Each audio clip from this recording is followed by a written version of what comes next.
Olá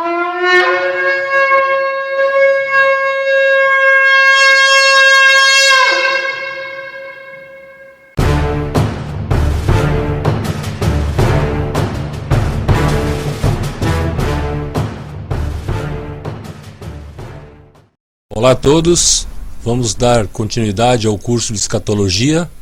Hoje nossa aula número 7. Vamos falar ainda sobre a sequência dos eventos finais, mas vamos fazer um parênteses para mostrar alguns métodos de interpretação da Bíblia e as escolas de interpretação do Apocalipse, para que a gente possa entender bem por que muitas pessoas têm visões diferentes da mesma coisa. Por que algumas igrejas, algumas denominações falam coisas completamente diferentes uma da outra? Tem uns que acham que o milênio vai ser na Terra, outros acham que vai ser no céu, outros acham que não vai nem existir. Então, existem várias interpretações. Então vamos estudar exatamente isso. Primeiro, métodos de interpretação da Bíblia. Há pelo menos 3 métodos usados para a interpretação da Bíblia. Existe uma grande importância em aplicar esses métodos no estudo da Bíblia Sagrada, para que o conteúdo seja entendido. Primeiro método dos 3, interpretação literal.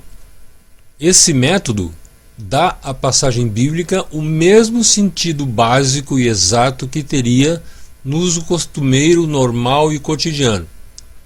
Por exemplo, vamos ver a passagem de Lucas, capítulo 1, versículos 31 a 33. Ali fala clara e literalmente que Cristo nasceria de uma virgem, seria chamado o Filho de Deus e seria o herdeiro do trono do seu pai Davi, segundo a carne, e reinaria nesse trono sobre os descendentes de Jacó. Então, esse método de interpretação literal é o recomendado na maioria dos casos. O que está escrito é literalmente o que aconteceu. Entretanto, há passagens que não podem ser interpretadas literalmente por seu conteúdo, porque outras razões óbvias fazem-nas exigir uma interpretação figurada ou simbólica. Então, nem toda passagem bíblica pode ser interpretada de forma literal. Interpretação figurada. Esse método, ele emprega figuras de linguagem. Por exemplo, em Hebreus 4:7, o apóstolo nos exortou: não endureçais os vossos corações. Em João capítulo 10, versículo 9, Jesus disse: eu sou a porta. Em João capítulo 6, versículo 48, ele disse: eu sou o pão da vida. É claro que tais passagens não significam que os nossos corações sejam fisicamente endurecidos, mas sim que sejam sensíveis ao toque do Espírito Santo de Deus. Nem que Cristo é uma porta de madeira, mas sim que Ele é a porta de entrada para a vida eterna. Também Cristo não é um pedaço de pão. Agora, existe um outro método de interpretação simbólica. Nós usamos esse método no caso de objetos animados ou inanimados que aparecem paralelamente a fim de estabelecer um assunto. Então, um exemplo disso. Nos capítulos 2 e capítulo 7 do livro de Daniel, encontramos esse tipo de interpretação sendo usado pelo próprio Espírito Santo. O capítulo 2 fala de um sonho de uma estátua dado a Nabucodonosor, e o capítulo 7 fala de um sonho de animais dado a Daniel. Os reinos gentílicos mundiais, desde o babilônico Nabucodonosor até o tempo do retorno de Cristo, são representados pelos vários metais da grande estátua vista pelo rei, e depois pelas várias feras que o profeta Daniel viu. Então, são símbolos, não são literais. Então, por isso que nós fazemos, em alguns casos, interpretação simbólica. Então, revisando, nós temos interpretação literal, interpretação figurada e interpretação simbólica. Agora, vamos falar de escolas de interpretação do livro de Apocalipse. O livro de Apocalipse ele pode ser interpretado de várias maneiras diferentes. Então, por exemplo, a escola preterista. A escola preterista diz que todos os acontecimentos estão no passado, ou seja, já aconteceram.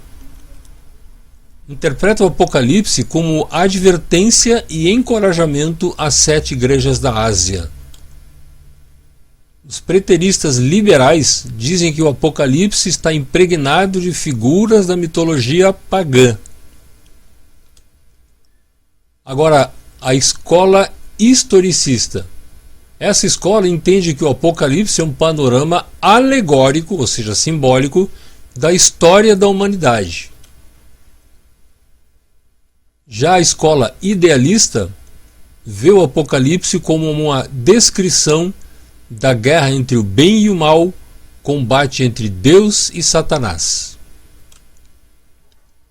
E a escola futurista defende que o Apocalipse deve ser interpretado como um livro profético, ou seja, vai acontecer no futuro. Nós somos futuristas. Agora, escola de interpretação sobre a grande tribulação. Tem gente que acha que Cristo vem antes da grande tribulação, outros vêm no meio, outros vêm depois. Então existem várias escolas. A primeira escola que eu vou falar é a escola pré-tribulacionista, que diz que a vinda de Cristo se dará em 2 etapas. A primeira, chamada de arrebatamento para os santos, e a segunda, sua manifestação em glória com os seus santos. Então ele vai vir em 2 etapas. Também fala que o arrebatamento é secreto e ocorrerá antes da grande tribulação. Então essa é a escola pré-tribulacionista. Ainda, o retorno de Cristo com os santos marcará o fim da grande tribulação. E os crentes fiéis não passarão pela grande tribulação, segundo 1 Tessalonicenses capítulo 1, versículo 10 e Apocalipse capítulo 3, versículo 10. Eu coloquei aqui um gráfico que mostra a crença dos pré-tribulacionistas. Então nós temos aqui a era da igreja, era da graça. Temos aqui onde eles acreditam que vai acontecer o arrebatamento antes da grande tribulação. Temos aqui a grande tribulação, temos a volta de Cristo em glória e depois o milênio. Então como é que os pré-tribulacionistas acham que vai acontecer? Assim, ó. O arrebatamento acontece antes da grande tribulação. Agora existem os midi-tribulacionistas. Eles creem que os fiéis serão arrebatados na segunda metade da grande tribulação e não antes. Então os crentes passarão por algum período de ira de Deus, não todos, mas algum período. O arrebatamento parcial, eles dizem que é feito assim: os crentes maduros serão arrebatados em vários momentos durante a grande tribulação. A grande tribulação seria uma espécie de purgatório onde os crentes imaturos serão aperfeiçoados. É o que os midi-tribulacionistas acreditam. Então eu coloquei aqui também aquele gráfico que mostra como eles creem que será o arrebatamento. Então temos aqui a era da igreja, temos aqui a grande tribulação.